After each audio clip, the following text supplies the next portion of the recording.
Yeah, so next up is the Sacramento Kings. All So right. Sacramento Kings are kind of the Sacramento. very different than Phoenix. Similar ownership group struggles, but unlike Phoenix, who's had a lot of playoff success, just hasn't quite reached over the hump. The Sacramento Kings haven't even sighted the hump yet. They haven't made the playoffs in well over a decade, longest active playoff drought in the NBA. And yeah, they won 30 games last year. They're not projected to be too much better this year. During the offseason, they traded for Kevin Herter. They traded a protected first round pick for him. And they signed Malik Monk. And they also brought back Matthew Dellavedova, which I thought was interesting. Yeah, is he out of a guaranteed contract? I think like he's going to be on that team and maybe even having a Yeah, chance to play minutes. I would be surprised, but That who seems knows? wild. Yeah. We've had some fun Matthew Dellavedova playoff moments in the past, so it'd be cool to see him again. But also, one other thing that the Kings did is they had, you're not going to believe this, but they had a coaching change. Mm-mm. They brought in a new coach, Mike Brown, former longtime Warriors assistant, is now the coach of the Sacramento Kings. Enjoy your time there, Mike Brown. I hope you can be the coach to finally stick. Yeah, I think if they can, Mike Brown may be this guy, he may not. But if they can have a coach that can instill a defensive identity, that's what Sacramento has needed since Michael Malone was there. And it's been a long time since then. So, yeah, let's hope he's the right man for the job. I don't think this team, unfortunately, does have the best chance at having a great defensive mentality. I mean, obviously, the mentality can be there, but I do question the sort of like the personnel and the ability for them to be an above average defense this year. I like their wings. I like the idea of Harrison Barnes and Keegan Murray playing next to each other, but they're going to be playing a lot of minutes to Sabonis, who is not like he's not a bad defender by any means. I think like people who haven't watched him would be surprised to see how well he sort of moves his feet and gets around the court, but he's not a rim protector. Yeah, Um, in Rashawn that Jokic Holmes. school of Yeah, defense. yeah, totally. I think he looks more mobile. I mean, Jokic is a kind of another deal altogether because he always looks so slow and silly on defense, but somehow he keeps Yeah. end up like he always is like knocking the ball out of guys' hands and just like he looks like it what looks like an awful defensive possession for another player just isn't for Jokic. Like Sabonis is a little bit more normal than that. Like I think he just sort of looks strong and moves well. He just doesn't have like a lot Yeah. of length or verticality really. So, and Rashawn Holmes coming off the bench. Another piece I love offensively, but he's not going to be like a monster rim protector that's going to change that. No. And then they're going to be starting small guards. They're going to, the Aaron Fox, Davion Mitchell, if he plays big minutes there, like that's a defensive piece there in terms of having a point of attack defender. Like if you squint a whole lot, you can make out some reasonable defensive lineups, but not enough where I feel like they're going to be in the upper half of NBA teams. So if this team is going to have a good year, and I'm very optimistic about the Kings this year, I think it's going to come on the offensive side of the ball. And I'll just, go right into my question for you is like, can this team be a top five offense? Top five is that's a high Lofty. bar. Yeah. Yeah. And I see this being a top half offensive team, and you can be the 14th best offense in the NBA and be top half, and that's more along the lines of what I'm seeing. I Yeah. will say that the one thing I do want to hit on with this team, and I know it's been talked to death a little bit, but the Tyrese Halliburton trade for Domantas Sabonis, in a lot of ways, that was seen as kind of like, oh, let's look at the player Domantas Sabonis versus the player of Tyrese Halliburton, and they're maybe at a similar-ish level now. Sabonis is probably a little bit better of a player now, but Tyrese is so young and has so much room to grow. But the other aspect of that trade was that Tyrese Halliburton and De'Aaron Fox played a lot of minutes together, and they were a terrible fit. And who knows exactly why that is? Both players just really struggled when they're on the court at the same time. Both of them were significantly better when the other was off the court. And you can't really stagger the minutes of your two best players, you know, more than like you can to a point, obviously, but they're Yeah. going to need to play some starting minutes together. Going to need to play fourth quarter minutes together, and if they just aren't figuring it out for whatever reason, that's a little untenable. And we really saw a little bit of a De'Aaron Fox resurgence, and it started like the instant that Halliburton was shipped out, Sabonis was brought in, and he just operates so much better as the lead guard who has the ball in his hands and is surrounded by role players who can shoot. And yeah, like maybe De'Aaron Fox being the guy who's making all your decisions isn't the craziest, highest upside team in the world, but like it is the best case scenario for De'Aaron Fox. I think that, fit that you're alluding to, that a fit improvement has happened in Sacramento with the trade of Halliburton for Sabonis is one of the reasons why I see a lot of upside into this offense. Watching Sabonis and De'Aaron Fox fit so seamlessly together in terms of like, Fox can really get out there and run. And then Sabonis can go right into his sort of like, brute force mixed with a passing game in the half court that Fox can really operate around.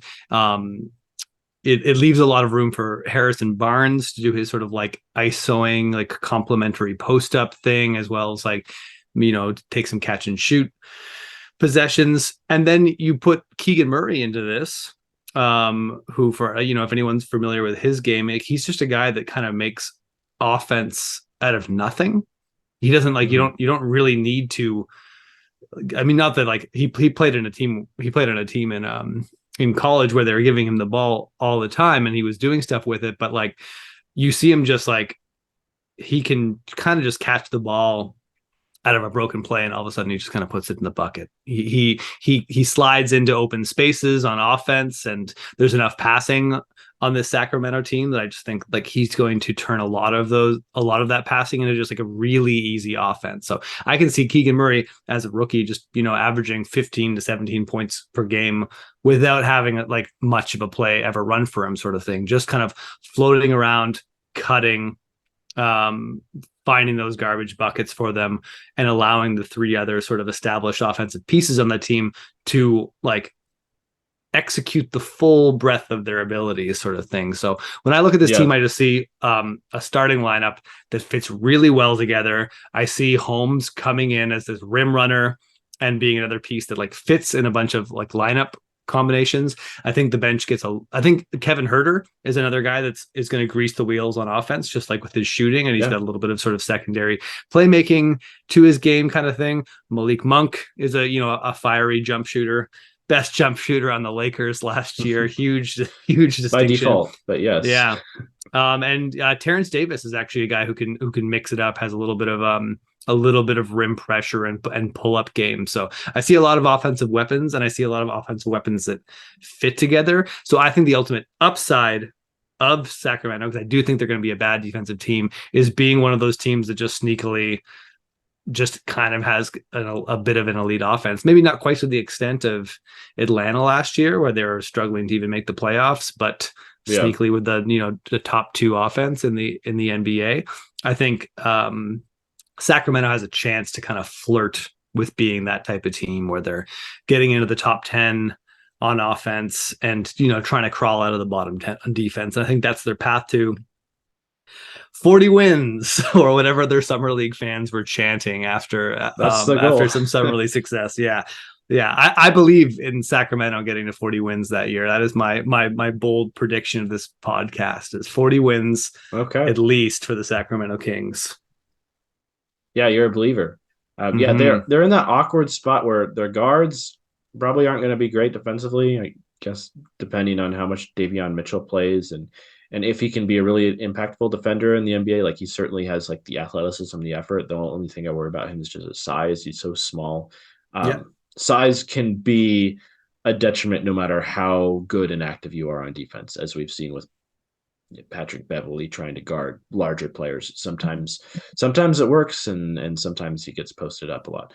But and they're the best defensive part of the team is their wings, because their bigs aren't necessarily lighting the world on fire either. So it's always kind of awkward. Like you want good defensive wings, very important to have. But if the rest of the team isn't there, it's a little little hard to gauge where that's going to fall into place. So my question for you, I'll have a little bit of setup here. So Keegan Murray is certainly going to get a lot of opportunity. And like you said, he's a player that cuts. He's a player certainly projects to be a good spot up shooter. Definitely causes chaos, with his ability to attack, grab the ball and go. And a player like that just seems on paper like he'd be such a great fit with Sabonis's ability to kind of see guys cutting around him and just dump the ball off, to those backdoor cutters. So my question for you is Keegan Murray Rookie of the Year campaign. Are you on board? Oh, I'm driving the bus. I'm a little bit irrationally high on Keegan Murray. I think I had him third on my draft board behind Paolo and Chet. Whenever I hear other people describe him, I don't feel like I'm watching the same player. People talk about how he's like, oh, he's only an average athlete. Like, I don't really agree. Like, and all those he went to Iowa, right? Yeah. Anytime I'd watch Iowa games or just watch his specific game footage, I'm just like, he doesn't look that different from like an OG Anunoby, who people touted as a monster athlete coming out of college. He's big, he's long, he's got some straight line speed, he's got quick feet, and he's just like, he plays with this like calm intelligence that just helps him do a whole bunch of little things all around the floor. So, and then like nothing, watching him in summer league, nothing really changed about that. He just sort of like, without even breaking a sweat, he kind of just like dominated everyone in front of him.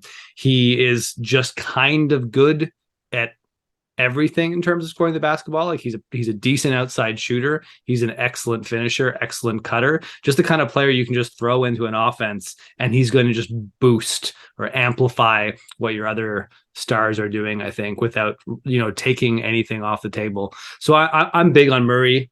I think like Rookie of the Year, like I think Paolo is going to have quite a opportunity and is a monster talent in his own right. And there's a couple other rookies I think in good situations. Like I think Keegan is going to come into Sacramento and play a role. And he's going to be third or fourth in the offensive hierarchy there, and that could so there's rookies that might get more opportunities than him, but I think that he's going to be an immediate big success in Sacramento, and their best draft pick since Tyrese Halliburton. I can certainly see that. So he'll be traded. He'll be traded at at the trade deadline.